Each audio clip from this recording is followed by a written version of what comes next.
దీప అయితే ఇంకా కార్తీక్ బయలుదేరుతూ ఉంటే, ఈ రోజైతే మిమ్మల్ని వెళ్ళనివ్వను కార్తీక్ బాబు అని చెప్పి అంటుంది. ఏం దీప అని చెప్పానంటే, లేదు మీరు ఆ జోష్న దగ్గరికి వెళ్ళి మీరు ఆ చాకరీ చేస్తూ ఉంటే నేను చూస్తూ ఊరుకోలేకపోతున్నాను అని చెప్పానంటే, నీకు చెప్పేది అర్థం కాదు, నేను చేసేది నీ మంచికే అని చెప్పని కార్తీక్ అంటాడు. మీరు నా మంచికి చేసినా సరే నేను మాత్రం ఆ జోష్న దగ్గరికి పంపించను. తను మీ చేత చేయకూడని పనులన్నీ చేపిస్తుంది. మీకు అది అర్థం అవుతుందా?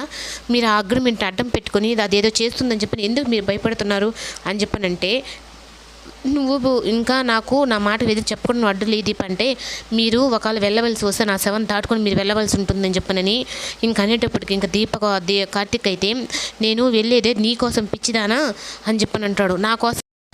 నా కోసం అని చెప్పి అంటున్నారు. నా కోసం ఏంది అంటే, అవును నేను నీ కోసమే ఆ జోష్నాకి చేస్తున్నాను తను అని చెప్పని అనేటప్పటికి ఇంకా నా కోసం అని చెప్పి అంటున్నారు. ఏంది నా కోసం అని చెప్పనని అంటే, అవును నువ్వు ఎవరో కాదు, దశరథు సుమిత్ర వాళ్ళకు ఏకైక పుత్రికవి, అలాగే శివనారాయణ మనవరాలివి, ఆ ఆస్తి అంతటికి ఏకైక వారసురాలు నువ్వు.